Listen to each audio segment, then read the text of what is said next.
for the needs assessment project, I did mine on youth in foster care, specifically youth who are older, like teenagers, specifically 14 and older.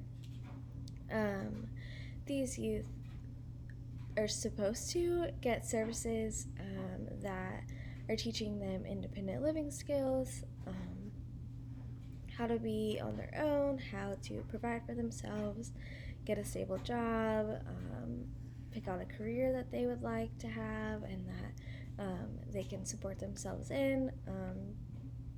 And typically, older youth in foster care do not get adopted.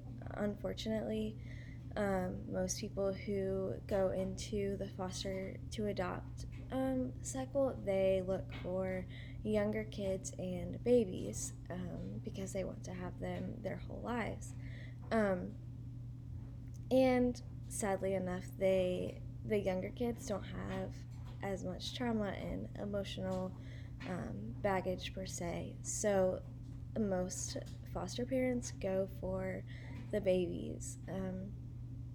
So older kids in foster care typically age out of foster care, and that looks like when they're 18, they can either choose to sign themselves out of social services and stop receiving benefits, or now they can remain under the care of social services and still receive benefits and remain in a program called Fostering Futures, which they can get independent living services and be in an independent living program. So the purpose of this needs assessment was to see what services would benefit these youth moving forward. Do they need more services regarding independent living skills while they're in foster care, or do they need more services once they've aged out and are in independent living? So the data collection, I interviewed 4 different community people in the community.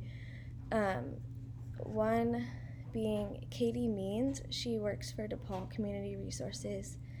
Robin Royer, she works for Roanoke City DSS. Jennifer Bell, she is a counselor at Bridges Center Counseling. And Melanie Couch, she runs her own nonprofit called Matthew's Child, and she works directly with foster parents. So the results. One question I asked was what do these 4 individuals who work consistently with youth in foster care, what do they see as a strength already? And one thing that came up consistently was their resilience.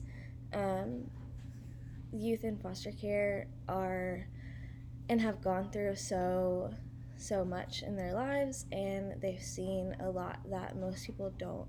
And so a lot during the different interviews, one thing that came up was these youth are resilient and they want to do better and they want to have better for their lives. They just don't know how.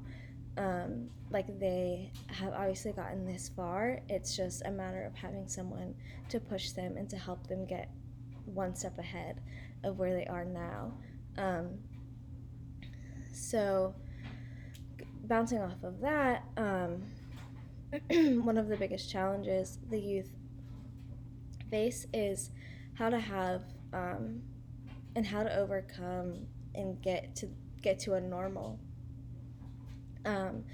because their lives have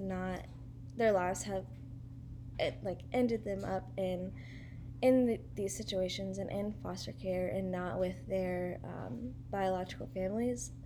Their normal isn't our normal or a typical American normal that you would think of. So how to overcome and get to a normal that they want and that they see as good and as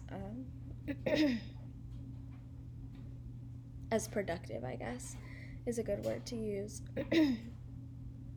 So,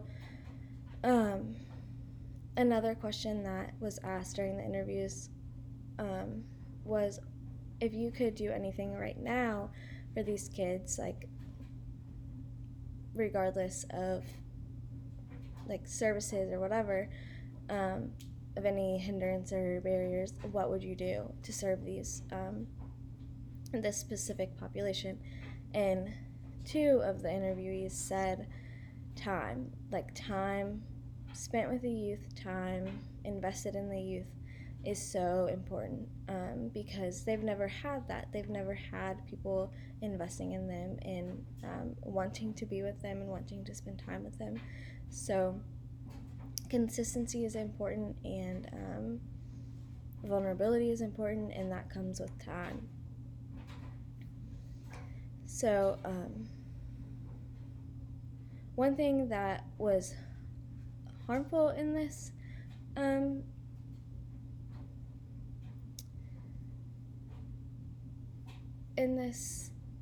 needs assessment was my own bias.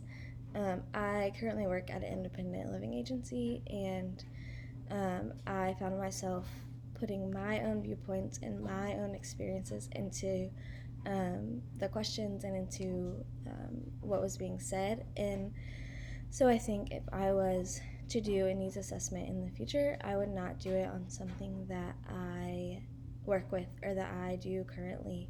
I think it is important to eliminate all bias as possible, especially when doing like research or anything like that, and especially when working with clients.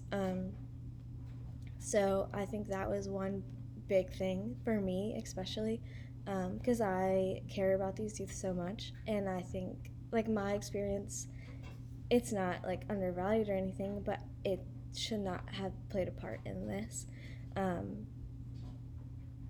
So the results were shared with the interviewees twice, once with the initial data and then again after the completion of the project.